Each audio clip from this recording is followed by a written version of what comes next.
At exactly 17:23 on June 5, 2025, an Israeli F-16 pilot received the three-word message that would shatter the evening calm of Edalata. Time to go. Within minutes, 4 of Israel's most advanced fighter jets would deliver the most brazen escalation yet. Precision strikes to Beirut's densely populated suburbs on the eve of Islam's holiest celebration. The pilot had been strapped into his cockpit for 12 minutes.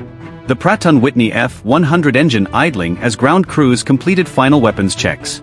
Beneath each wing hung 2 Rafale Spice 2000G guided bombs, 4,000 pounds of precision munitions that could thread through a specific window from 60 kilometers away. But tonight's mission would require something far more dangerous than long-range precision. They'd have to get close enough to see their targets burn tonight. The F-16I Safa was the only choice for the urban strikes. These single-engine multi-role fighters excel at the kind of precision work Beirut's dense neighborhoods demand. Their superior agility allows rapid target transitions in cluttered airspace. More importantly, the F-16I's fuel efficiency permits their extended loiter time, critical when you need to hold for 60 minutes while civilians evacuate. At 17:24, the formation leader advances the throttles. The F-100 PW-229 engine responded instantly, generating over 29,000 pounds of thrust. Despite having the massive payload, the heavily loaded F-16I accelerates down Ram David's runway at 165 knots. His wingman follows 10 seconds later. Then the second pair at identical intervals.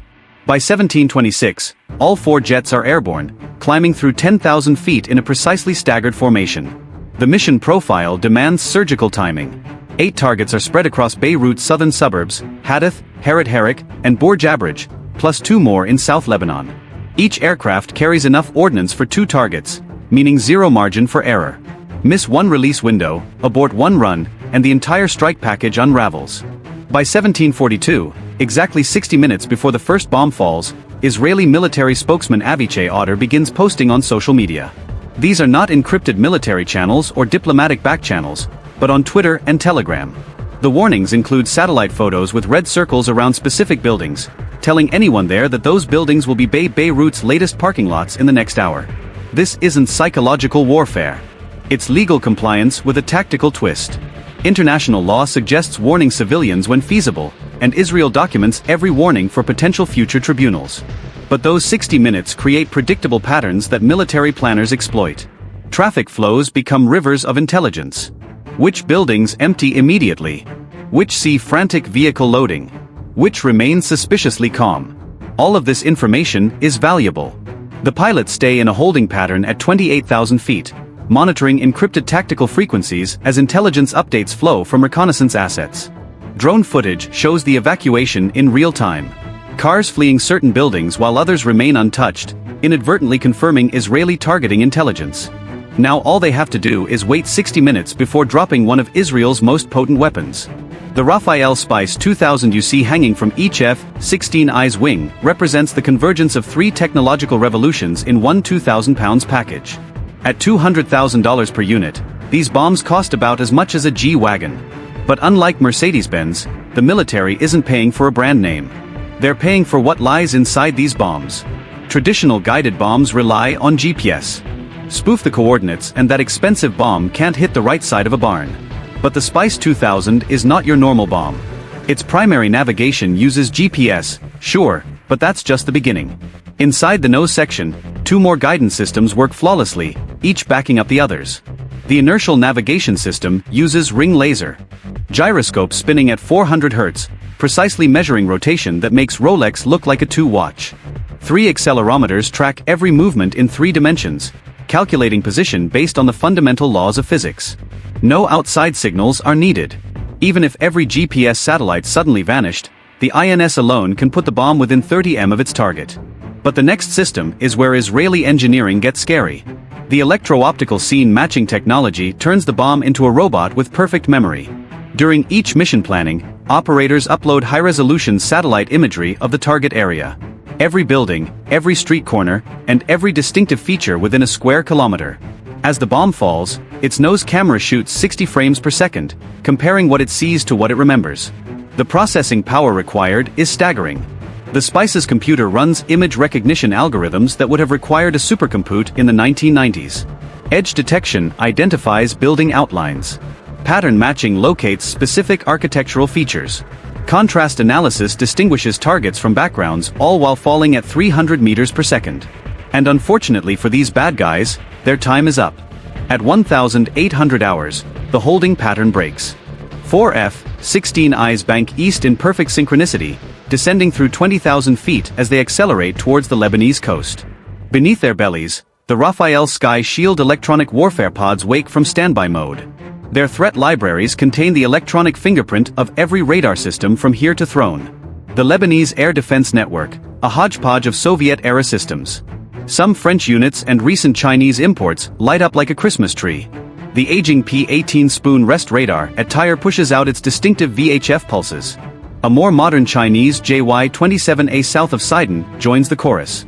Multiple fire control radars probe the sky, searching for something to lock onto.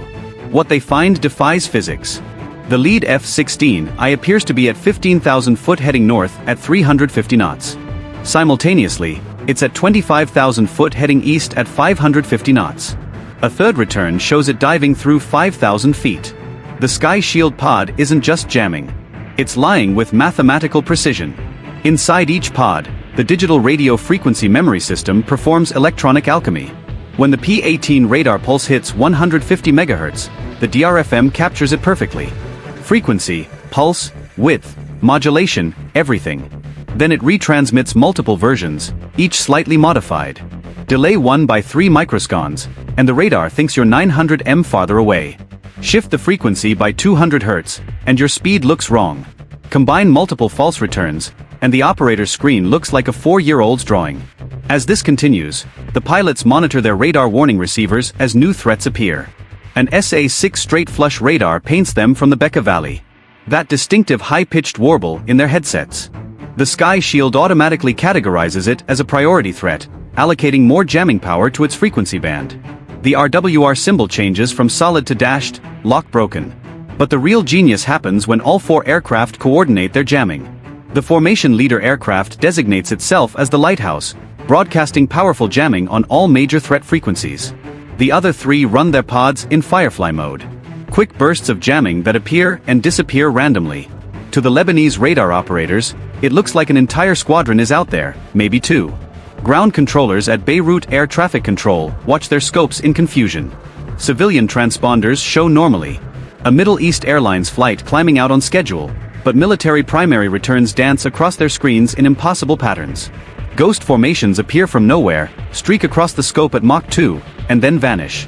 Real contacts hide among false ones like needles in electronic haystacks. At 1812, the F-161s reach the release point. The Lebanese capital spreads below them. The formation splits into 2 elements. The lead and his wingman vector toward Hadath and Hird Herk. The second pair angles south toward Bourja Barajan. Each pilot runs through the same checklist. Master arm on. Weapons selected. Release mode confirmed. The lightning targeting pods slew to their first targets. Infrared sensors cutting through the evening haze like it doesn't exist. In their headsets, the pilots hear Lebanese search radars growing more frantic. Pulse repetition frequencies increase. Scattern patterns tighten. Someone down there knows something's wrong, but can't pinpoint what. The electronic bubble holds, keeping the F-16s hidden in plain sight, even as they prepare to kick off the holiday festivities. By 1818, lead pilot pickles his first Spice 2000. The Bombay acoustic sensor registers separation, a clean release. Immediately, the F-16 lurches upward, suddenly 2,000 pounds lighter. The pilot doesn't watch it fall. He's already banking toward the second target. The first Spice deploys its wing kit 2 seconds later, transforming from a falling chunk of metal into a guided projectile. Its GPS receiver locks onto 5 satellites. Excellent geometry for a precise fix. The initial solution puts it 2.3 kilometers from the target with 43 seconds to impact.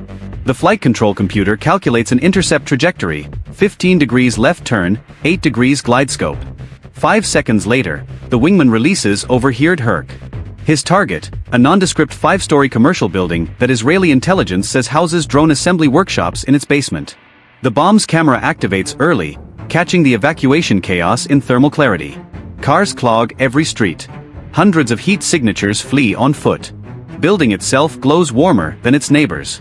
Evidence of underground activity generating heat. By 18:18 and 15 seconds, 4 bombs are in flight, each pursuing its own target with robotic determination. The formation leads second weapon aims for a Hezbollah logistics node disguised as an auto parts store. The wingman's second release targets what appears to be a community center, but allegedly conceals communications equipment 3 floors underground. As the bomb descends through 10,000 feet, the camera activates. The familiar Beirut skyline appears. Mosque minarets, apartment blocks, the Mediterranean coastline. The computer matches these features against its memory, calculating precisely where it is. At 5,000 feet, GPS signals start getting sketchy.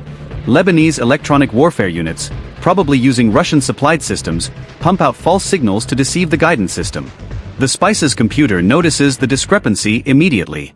GPS says it's 500 meters east of where the INS and camera think it is. Without hesitation, it ignores the GPS entirely, trusting its eyes and internal navigation. The terminal phase is where the magic happens. At 1,000 feet, the camera switches to narrow field of view mode, zooming in on the specific building. The algorithm looks for pre-programmed features. That ventilation unit on the northwest corner, the distinctive roofline, and the shape of the adjacent parking lot. When confidence hits 98%, the bomb commits to the final approach. Those fins on the tail can deflect 20 degrees in any direction, making corrections 50 times per second. Too much crosswind from the west, the fins compensate.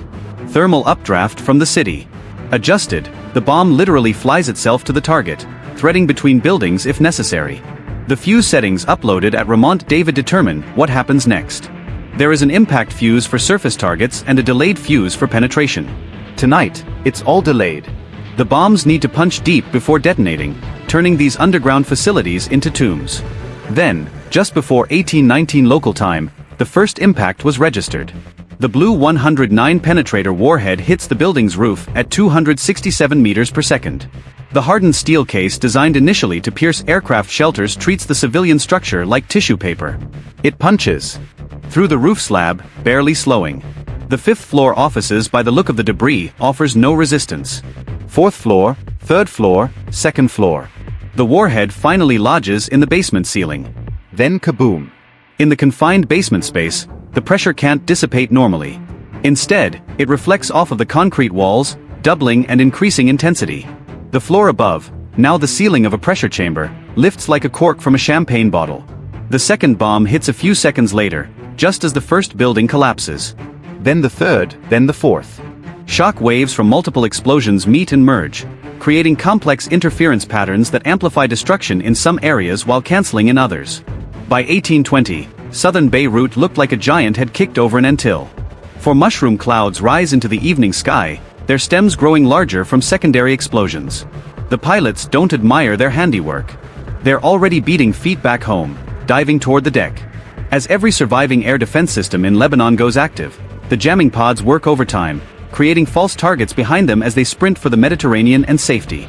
But this attack is not over yet. At 1842, as smoke still rises from Beirut's southern suburbs, 2 F-15 Ra'am fighters approach the Mediterranean at 30,000 feet. These two are the second wave sent in with the big guns. Simple physics drives the choice of F-15s for this phase. When you need to drop 5,000 pounds penetrators from maximum altitude, you need serious muscle. The F-15's twin F-100 PW-229 engines generate 58,000 pounds of combined thrust, essential for maintaining altitude and speed while hauling 10,000 pounds of ordnance per aircraft. The two-seat configuration proves its worth here. While the pilot manages the demanding flight profile, the weapons systems officer operates the APG-70 radar and the LANTIRN targeting pod, ensuring precise weapon delivery. These aren't the nimble F-15s that just finished dancing over the capital. The F-15 is purpose-built for deep strike missions. A 600 km combat radius, conformal fuel tanks that don't create drag, and reinforced hardpoints rated for the heaviest ordnance in Israel's inventory. Tonight, that means GBU-28s. Each aircraft hauls 2 GBU-28s. At 5,000 pounds each, these aren't bombs. They're telephone poles filled with explosives.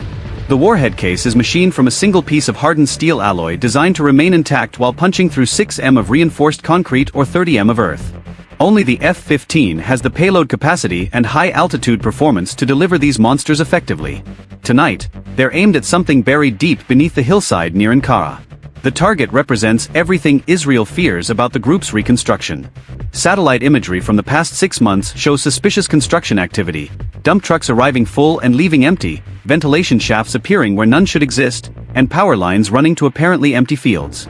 Israeli intelligence assesses that this is a high-probability command bunker, possibly a manufacturing site, and definitely worth visiting. The F-15's APG-70 radar paints the target area in synthetic aperture mode, creating a detailed ground map despite the darkness. The weapons systems officer in the rear cockpit coordinates with the second aircraft, ensuring their releases will bracket the underground facility. At 1844, the lead F-15 begins its attack run. Unlike the F-16s that released from medium altitude, the GBU-28 needs height to build penetration velocity. From 35,000 feet, it will reach nearly supersonic speed before impact, converting altitude into kinetic energy that no amount of concrete can resist. The pilot pickles both weapons in rapid sequence. 10,000 pounds of ordnance separate from the aircraft, beginning its long fall towards the Lebanese hillside. The laser guidance system won't activate until the final moments. For now, GPS and INS handled. Navigation. The bombs adjusting their trajectory with small fin movements.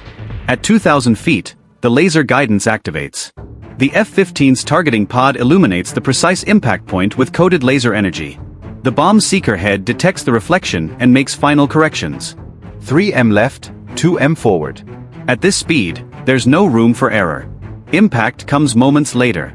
The first GBU-28 hits the hillside at 312 meters per second. Dirt and rock offer no resistance. The penetrator bores through the earth. Its hardened case designed to survive the enormous deceleration forces. 15M, 20M, 25M. At 27m depth, the bomb encounters the bunker ceiling. 2 meters of steel-reinforced concrete designed to withstand conventional airstrikes. Against the GBU-28's focused energy, it might as well be cardboard. The penetrator punches through and the delay fuse counts down. Unlike the Spice 2000's millisecond delays, the GBU-28 waits a full 0.5 seconds. Enough time to ensure the warhead is deep inside the target. Then 630 kilograms of trinal explosive detonate in the combined space. The second GBU-28 impacts 2 seconds later 40 minutes south. Its penetration path intersects a different section of the bunker complex. When it detonates, the two blast zones merge underground, creating a catastrophic pressure differential. Ammunition stocks cook off in chain reactions, and fuel supplies add their explosions to the underground inferno. But the real confirmation comes from the secondary explosions. At 1845, the hillside erupts like a volcano. The ground heaves upward, then collapses into a crater 60 m across. What was hiding there? Weapons, equipment, personnel, is now part of the geological record. Bye for now. Music,